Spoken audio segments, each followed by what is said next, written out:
Blake Fly, one of my favorite humans. I'm so grateful for you. And thank you for hanging out with us on the Yes Effect Show, buddy. How have you been? I'm fired up. I've been well, and I'm super excited because at the time of this recording, it's the start of a new year. And I just love when the whole world is like, oh, things feel different because it's no longer December. And I realize I just kind of dated this episode, but you know the feeling annually. I do. It's funny you talk about the beginning of a new year.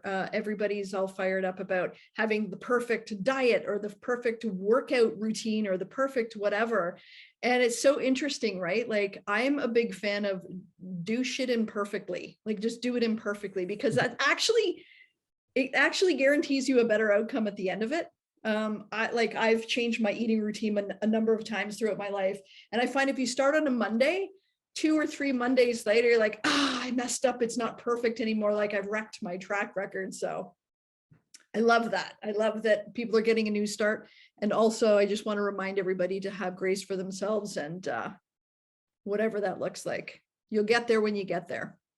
I love the do shit imperfectly because I feel like I have many examples and experiences of being a crash test dummy and guinea pig of that, starting with the fact that I realized that I don't even have my power cord plugged in. So, what I suggest is you be your inspiring self for like 41 seconds while I walk that way and plug in so we don't lose this interview. Dynamite. I love it. Okay. BRB in 41 seconds imperfectly. All right, Cam, we're timing you. So one of the reasons that I wanted to have Blake on, aside from the fact that he's literally one of the sweetest human beings on the planet, is I've actually learned quite a bit from Blake. He has been posting daily videos and just like little snippets, those kind of those challenges that we give to ourselves where we're like, I'm going to show up, I'm going to show up every day. And then again, like we were talking about a few minutes ago, and it's like we miss a day when we told ourselves we were going to get it right.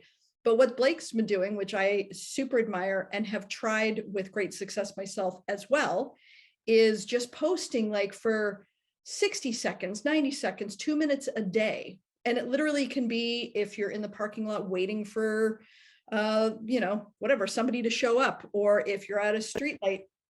But the irony is the momentum and the magnitude that you get to take advantage of by simply showing up every single day, I think is bigger than most people realize. I gave myself, like you, a challenge a couple years ago, and I said, I'm going to go live every day for 30 days, and like Yeah. 60 seconds, 90 seconds, no more. Yeah. And it's just like one thought, one tidbit, one takeaway. And so I thought I just did it to keep the promise to myself. So I'm like day 15 and I'm like, oh my God, like I literally have nothing to say. Like nobody's listening to this gobbledygook. It's ridiculous. Here's what happened though. I'm about day 20 something and I'm in the middle of suburban Canada and I'm going for a walk and I have my baseball hat on and it's pulled low and I have my earbuds in and I'm like trekking on literally a suburban side street. And I'm on the sidewalk and this big moving truck pulls up beside me. And I look over and this guy is hanging out the window almost to his waist and he's waving at me. And I'm like, holy smokes, what's wrong? Like, do you need directions? Is something on fire? Like, what's happening? And he looks over and he slams the truck in park. He comes running across the street and says to me, "You're the motivation lady." And I was like, oh, just when you think nobody's listening, that's when it matters the most. Sweet story. And so true. Yeah. So, I mean, tell us what you're up to these days. We were talking pre-record and you were talking about connections, collaborations, and cash. Can you speak to what the heck does that mean and what are you doing with that? What that means is I'm always inspired by how can people do business in ways that are fun and innovative and different and unexpected, but still helps you achieve the main goal, which is serve people, contribute, create impact, income, all those things. And so I have this concept that I've basically been road testing for over a decade, which is how can you basically get on people's radar? How can you create a connection? How can you build rapport out of thin air with basically anyone?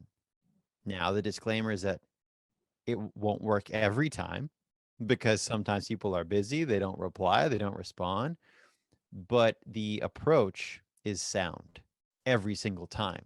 And the outcomes and results are so fun and exciting because you're taking risks every single time you do this as a way to create a connection, form a friendship, and also create customers and clients in the process in small, medium, or massive ways. So I've got some stories and some ridiculousness all around those things, but that's kind of the high level idea. You were also talking about napkins, cereal boxes, and road signs. How does that fit into connections, collaborations, and cash, and building those connections that you were talking about? Okay, well, we'll make this game show style. Pick one of those physical items, Shelly, and we'll drop in as to how the heck that physical item led to some cool business opportunities and how people listening to this right now can pretty much drag and drop the exact same approach in their business. I love it. This is the funnest interview ever. I'm going to go for, I'm going to take what's behind curtain number 2, Alex, and I'm going to go cereal boxes. Cereal boxes. Nice. All right. So for those tuned into this, this applies to a relationship in your business that is an individual who basically has a network of decision makers who could help you get more customers, clients, members, whatever the heck you do in your business. So for me, I was grocery shopping one morning, just a brief little errand, like picked up 3 things, went back home. And I was walking through the cereal aisle. I wasn't even buying cereal. I just was walking through the cereal aisle and I saw Frosted Flakes. Now, quiz time. Shelly, who is on the box of Tony Frosted the Tiger, Flakes? boom. Tony the Tiger, boom. So I see that. I think, oh, Tony the Tiger. And much like my mind and many people's minds does, we make these odd connections. So I see Tony the Tiger and I think of someone in my world named Tony.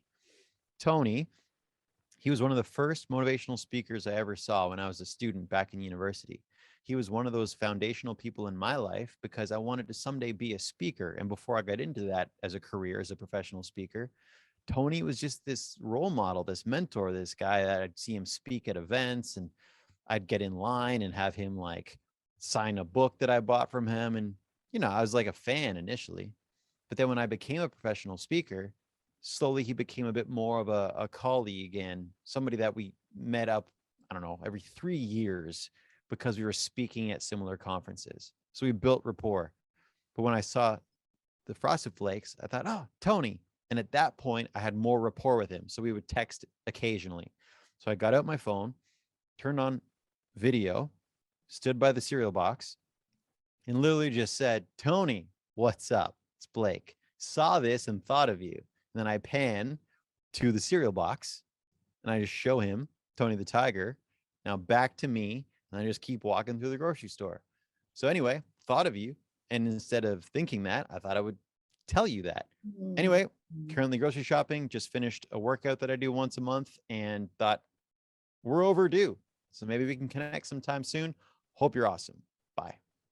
And I texted him that video. It was like, I don't know, 8 a.m. on a weekday.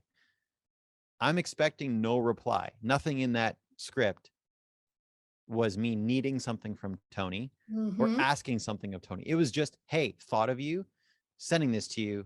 Have a good one. And no one else on planet Earth will ever be able to send that message to Tony again because it was my moment, my energy, personalized to Tony from Blake on that day in that grocery aisle. And he responded in seconds and just said, oh, love this, made my day. Let's connect at some point soon. We grabbed a coffee a few months later. And so that's the part A. You think of people all the time, but do you tell them? And back in the day, it was really tough to do that because, you needed to like mail them a letter or something or get in a boat and get lanterns and torches to find them. Whereas now, if I think of someone, whether they are my wife who's upstairs from me right now or my friend in Dubai, they will get the message at the same time if I send it at the same time to each of them. That's wild to me. So part A, when we think of people, how do we build this habit, this practice of telling them that we thought of them? Because on one hand, that's just a nice thing to do. On the other, that's marketing. Like marketing is just being top of mind. Whereas sales is getting people to make decisions, whether it's a no or a yes. So the marketing, that's that. And then in terms of the sales, that's when conversations get to happen. So Tony and I, we meet up for a coffee a few months later. And it wasn't to do business, but you just end up chatting, end up talking. Tony is like a high level VP at a prestigious university in this country. And he also happens to go give speeches. So when we connect, he thinks of introductions he can make to me, not because I'm asking for them, but we're just talking about stuff. Mhm. And Tony, he has to say no to a lot of his speaking invitations because he's a VP at a really prestigious university. So because I'm top of mind, usually I'm getting the overflow from Tony. So Tony probably single-handedly has led to about 18 or 20 speeches that I got booked for over the years, which I don't know, that's like a lot of thousands of dollars if you add it up over the years.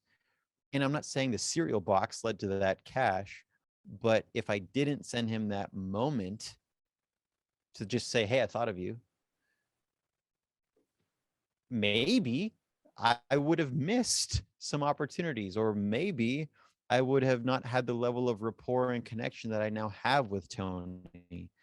And I think what's fun is that people are usually afraid to do this stuff because it's Mhm. weird. It's really weird that I Yeah, sent him a selfie video at 8 a.m. in a grocery store while I'm wearing workout clothes and I'm sweaty. And I'm like, hey, Frosted Flakes, hope you're great. so powerful, right? Because if we're to look at the story beneath the story, the truth is, to your point, you've been thinking of these people all the time anyways. Like you didn't take a picture of that cereal box and go, what's the through line? Like, how can I make a connection? You thought, you Right. saw it, you thought of him. And how many times a day, all of us, if we're to think of that, how many times are you like, oh, that reminds me of so and so? Or even, I remember this example. I was standing in line at the grocery store and it was packed. And the checkout girl was not having a great day. And I saw the person, a couple in front of me, just kind of berating her, just miserable. And she was just, trying to catch up and trying to stay out of the weeds. And Right. he's, kind of giving her a hard time. And I'm like, man, like, first of all, like, I'm so lucky that I don't have to be her doing that job today because it doesn't look like a lot of fun. And so when I got to the front of the line, I stopped and I didn't put my stuff on the conveyor belt. And she stopped and she looked up because she realized there's kind of like a delay in the Yeah. workflow. And I said, hey, how's your day? And she looked at me with this shocked look on her face. And I said, I'm Mm. Shelli, what's your name? Like, how's your day? Like, it seems like a tough one. And we chatted for, I want to say 15 seconds, Yeah. but watching the change in her energy, in her demeanor, as I walked out the door, she turns to me and said, bye, Shelli, have a great day. And the thing was, to your point, it was all just something that I was observing. And how many Mm. times do we miss an opportunity to let someone know they matter, or to make someone be seen, or to remind somebody that we believe in them? And anybody who's ever done anything, the whole premise of this podcast is the idea of believe, belong, become. And before you can Mm. become someone, make that transition or accomplish something amazing, if you trace the root all the way back, there was a moment when you believed. And that is founded in exactly what you're talking about with respect to being seen, being top of mind, being consistent, knowing that you matter to somebody somewhere, and knowing that somebody believes in you. Because oftentimes, before you can believe in yourself, you need to borrow somebody else's confidence. And sometimes you Mm. never know how simple it is to change not only somebody's day, but somebody's life. Here, here, grocery store aisle. Right? Um, you have been up to some big things in the world. You run an event every single year called Thank You. And I didn't have the opportunity to attend this year, but I did go last year. And it was absolutely, first of all, the caliber of people that you attract are so conscious, so high level, so generous, so thoughtful, so like game changers and ballers in the world. Can you talk a bit about that event and the backstory of how it came to be and what you're doing with it going forward? Definitely. I mean, the forward is a big forward I because know. the event is, it's called Thank You Live, and it is a 55-year annual event series. And coming up will be year 7. of 55. So there's a long runway ahead. So So if you can't make you're in it the home stretch then, yeah? in the home stretch, yeah, if you can't make it this year, I think there's another one coming, but not sure. It depends when you hear this podcast. And the genesis of Thank You Live was years ago, seven-ish. My wife and I, we wanted to have just like a holiday party in our little apartment in Toronto, but we didn't really know who to invite. It's like, do we invite school friends or work friends or business friends or family friends or neighbor friends? Like the Venn diagrams of your social circles. And then we thought, oh, this is silly. Let's just like do something fun, and whoever kind of resonates with the concept, they'll show up. And I wanted to do this thing for years called a thank you party, because it was something that I'd been doing for years in my speeches, talking to companies and universities and people of all ages. I would always make a prank phone call from the stage in front of audiences of thousands of people, sometimes 10 people. And it wasn't a prank call. I referred to them as a thank call. So you get a phone call out of the blue from me, and I need to thank you for something when you pick up. And then I get like 1,000 people to cheer, and it's like electric.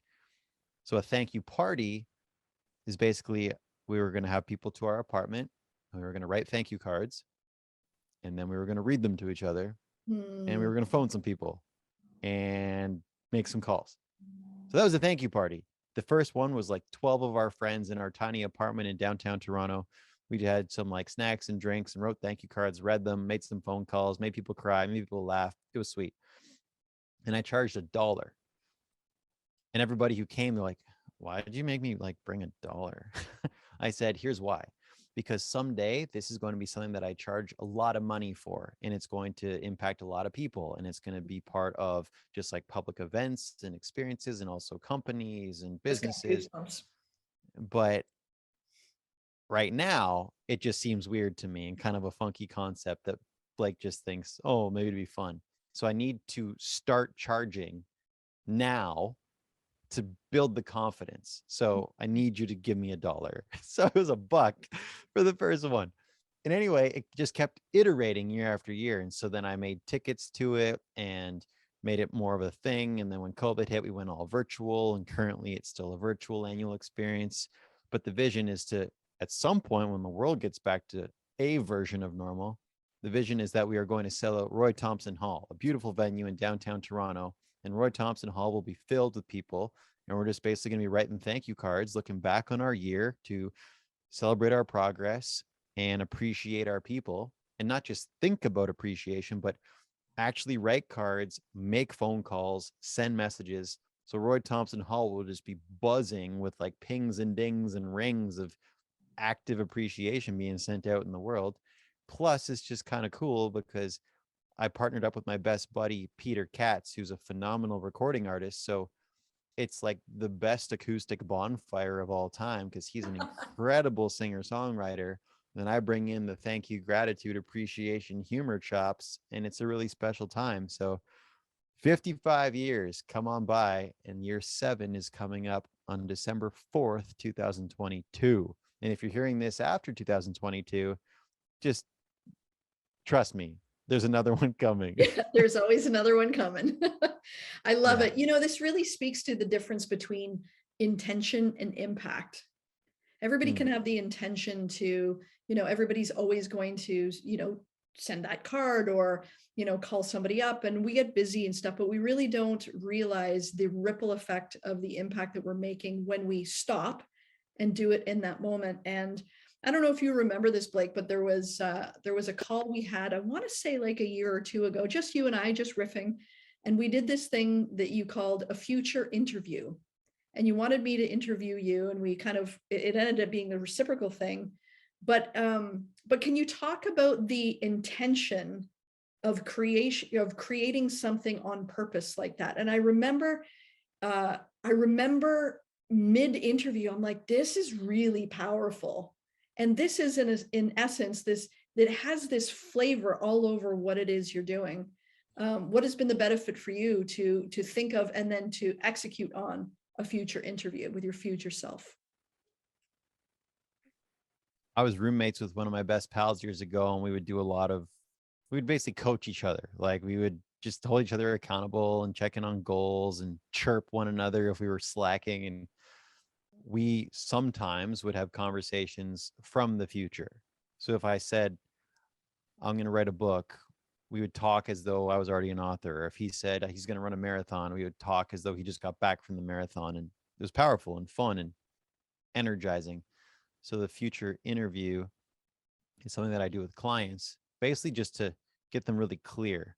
So if I start working with somebody one on one, maybe they want to build a keynote or write a book or just get help with like sales and marketing, instead of like, so what do you want to do? I love to get a quick glimpse into what they want to do, and then we jump there as fast as possible. So if they say they want to write a TEDx talk, a future interview is great. Let's do like an hour, and I'm going to interview you like you're on a show about how it was delivering your TEDx. Mhm. What did you talk about? Who did you meet? Where was it? And even though some of those details might not compute and actually become real, a lot of them will, because imagine if you just got an invitation of like, hey, can I interview you about what it was like becoming a grandfather, a grandmother? And I'm like 35 at the time I hear that. I'm like, sorry, what?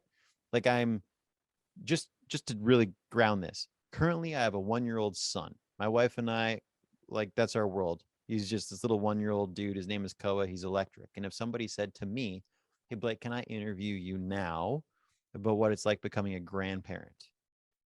I mean, you just like snapped my brain in so many directions. So wait a minute. I gotta like go way into the future. I need to think about our kid growing up through the stages, having a kid of his own. Whoa. Like it just puts me into a completely different galaxy mentally and emotionally. So I love doing future interviews because A, it's a fun way to get people thinking about where they want to go, but B, it's like a really huge compliment and gesture of time and attention and listening and acknowledgement where you just get to kind of put yourself in a pocket with someone and they just get to dream and they get to bypass all the crap that usually gets in the way of us achieving goals, like judgments and opinions and effort and money. They've achieved the goal, they've made it to the destination. Now we're just going to talk about it. Mhm. So that's what a future interview is all about. And it's why I do it with my clients and also just with buddies because it's fun. It's as you were talking, I was reminded of something that happened to me when I was quite young. I was 20 and I was a 108-pound manicurist. Hmm. And I was hanging out with my buddy Steve, and he was a firefighter. And I always, the world had labeled me an artist. So that was, Hmm. as I'm going through life, I'm like, well, what are the artist kind of jobs that I could do? And none of them felt right. And so I kept showing up at Steve's house, and he would tell me these incredible stories of like fires and rescues. And eventually, his stories turned to lessons because it just kept Hmm. showing up again and again. Yeah. And I remember the day we were driving in a city called Mississauga, and we pulled up next to a tractor trailer, and it had this dangerous goods placard on the back. And in my mind, I knew what it meant, but I still didn't have the confidence to just speak it. So instead of saying it, I asked him what it was, knowing that I knew what it was. Hmm. Yeah. He gave me the wrong answer, and I corrected him, and he turned to me and he's like, "Why don't you just apply?" So Hmm. this is 30 years ago. I'm 108 pounds. I have no related skills, knowledge, experience. I'm not big enough, brave enough, smart enough, strong enough, all of those things. Yeah. But when he said that, I trusted him and I had confidence in him more than I had doubt in myself. And I didn't know how I was going to do it. I just knew that he knew, and I knew that Hmm. he wouldn't lie to me. And so, to your point, it allowed me to, what I learned later was creating like vibrational alignment, where I was, the idea that like attracts like, and I was Hmm. vibrating at the level of somebody who was a firefighter. And I would practice every night before I went to sleep, feeling what that phone call felt like when they're like, welcome aboard. Not Hmm. just visioning, not just thinking about it, but actually feeling what the phone call felt like. And it's so brilliant that you're doing that, because really what you're offering is people the opportunity to vibrate, um, or to actually not have to worry about, like James Woodmore will say, like F the how for now. And it's just like, what Yeah. does it feel like to actually be there? Yeah. What are some of the best case studies or testimonials or stories you have from your clients? Because I know you also have a membership where you basically bring people in and love on them, but it's also transforming business in terms of clients and converting and connection and cash, to your point. What are some of the stories that have been, because it would be easy to think, oh, it's a, it's a membership about thanking and thinking and business, but it's actually much more than that. Can you tell us your favorite story of somebody whose life has been changed as a result of being part of your world?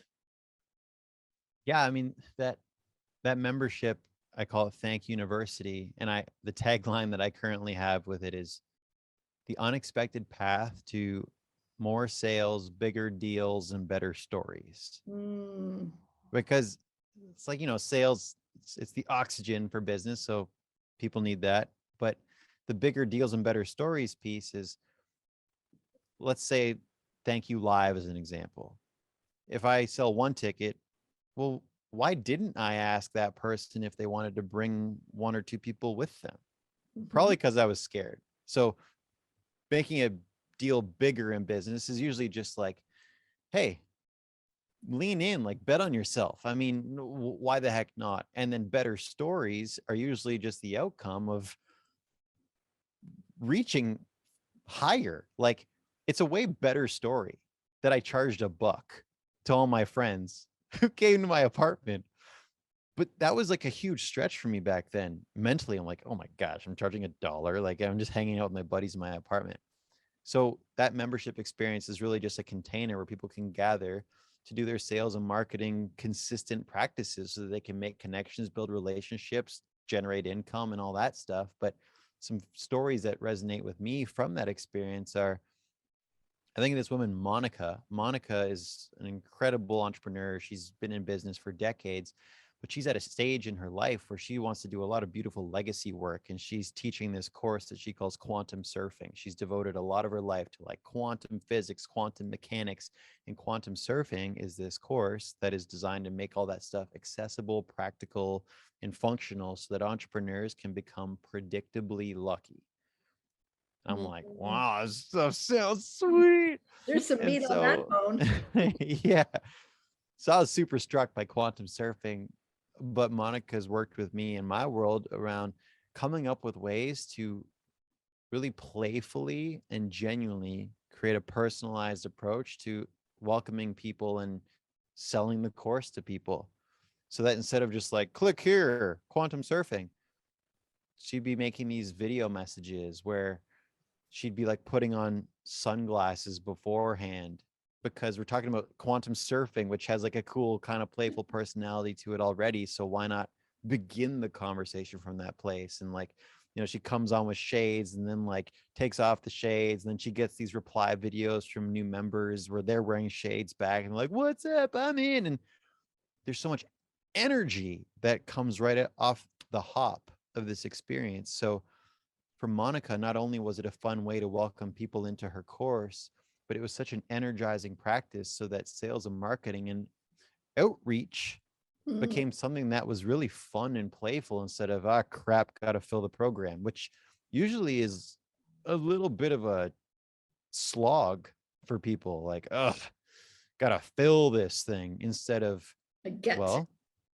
how do you design it so that it's just playful and cool and meaningful and clear? And instead of making sales or doing marketing, it's like, what is the invitation to what party? And what's a cool way to just like give out as many invitations to the ideal people as possible? Okay, let's go. So Thank University is just all around that. And it's also like this person, Jonathan. Jonathan wanted to write a book. He was at the 90% line, but he couldn't get to 100% because, writing a book ain't easy. And we connected him to this moment of, he wanted to give the completed book to his dad Ugh. because the book was about men's work and like becoming, like being a man and asking for help and connecting with other men. So all we did was find that moment through a future interview where Jonathan was handing his completed book to his dad with an inscription in the front cover. Ugh. And then it just like pulled him across the finish line because all we had to do was keep pumping up that future moment. And then in Thank University, it just became, what are some meaningful, special ways to invite people to read this?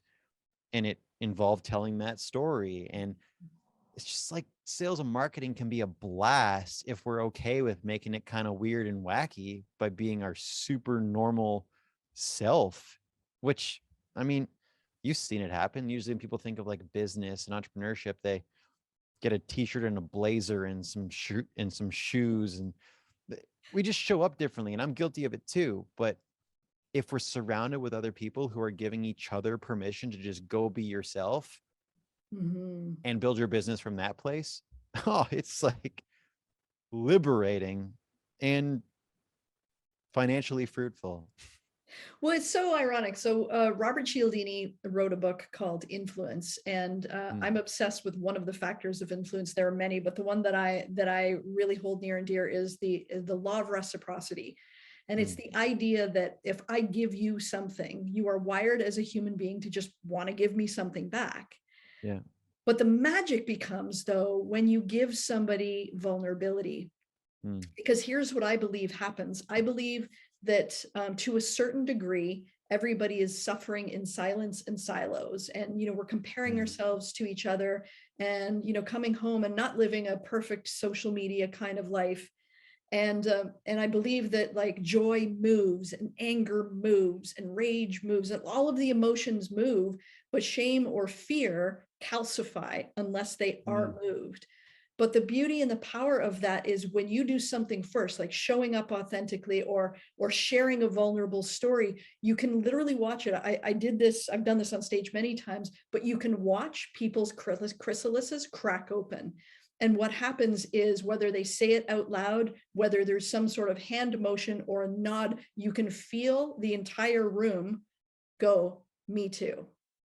And mm, then you got them. And you don't got them for a manipulative reason, but the only way you can create business or transformation or give somebody an amazing gift is if there's that degree of connection first. And circling back to what you said at the beginning, your story with Tony the Tiger, we refer people who we know, like, and trust.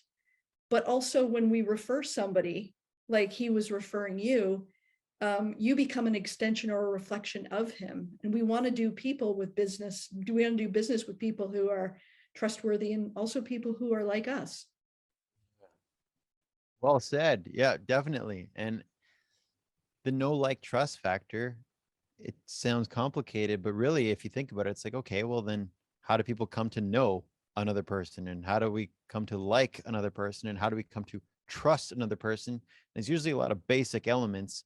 So, how can we just infuse that Mm. into know, like, and trust? Like a know, like, trust statement. If I were to make one in a fun video like Tony the Tiger or whatever, it's just like, Tony now knows I went grocery shopping, I was at the gym, and it's a weekday and I'm walking through aisle 7. Like is the fact that he's probably been to a grocery store too, and I'm being playful and kind of like goofy in it. So there's likability right there. And then trust is the fact that I'm not asking him for anything, I'm not needing anything, I'm not requesting anything. It's just like, hey, I thought of you, I'm showing up and saying hi and I hope you're well. And that just like brings some ease to people and makes them breathe slightly slower for a moment because they're just being seen and they don't need to, there's no homework attached to that. And I feel like we trust people who make us feel good sincerely and don't need something in return. So, I mean, Well, I it's could kind of talk to the you idea forever, but I of, know we don't have a ton of time. yeah, it's the idea of nobody cares to understand you until they first feel understood. But once people Mm, feel understood, then it's the key in the door and it's like, come on in, have a cookie. cookies. Well, I'm trying to reverse engineer how the heck we came to be connected because I know my experience was I got to see you rock a speech at an epic event. So like I was in the seats going, whoa, this woman is awesome and telling incredible stories and isn't even wearing socks. I'm drawn to this individual. Yep. But it was just like a hallway hi, how are you? But then afterwards, we really dropped in. And I'm trying to think of how that came to be because I had you on my radar of like I want to connect with Shelli at some point, but I got to go backwards in our like DMs and see. I think what actually happened was we chatted very briefly after, and true to Blake form, I think you shot me a text or something like you just described. And then we met for coffee in Starbucks and now we're best buds. Nice. I love Well, I'll have to scroll back later. Listen, I so appreciate you coming. You are literally one of my favorite humans. I'm so privileged to know you. And if I have it and you need it, then buddy, you got it. If people are looking for you online or on the interwebs or anywhere else in the world, where would you like them to connect with you? Well, in true form of just making connections and meeting cool people, easiest site is instantconnecting.com, because I have a little free video series there of here's some videos just to do some wacky, simple, free methods of connecting to basically anybody. So instantconnecting.com. Enjoy the free videos. You can hit reply, say hi to me. I'm also just Blake Fly on Instagram. I'm there some of the time. So see you on the internet, whoever you happen to be. Please reach out and say hello. And no need to make it innovative. You can just say hi and then we'll go innovative from there. Love it. Appreciate you, buddy. You're amazing. Thank you. Thanks so much for hanging out with us today on The Yes Effect Show. If you like this episode, it'd be amazing if you could rate it, review it, and share it with a friend, wherever you listen to your podcasts. And lastly, if you want a behind-the-scenes look, we're going to continue the conversation in the Facebook group, The Yes Effect Inner Circle. So hop on over there, a place to believe, belong, and become.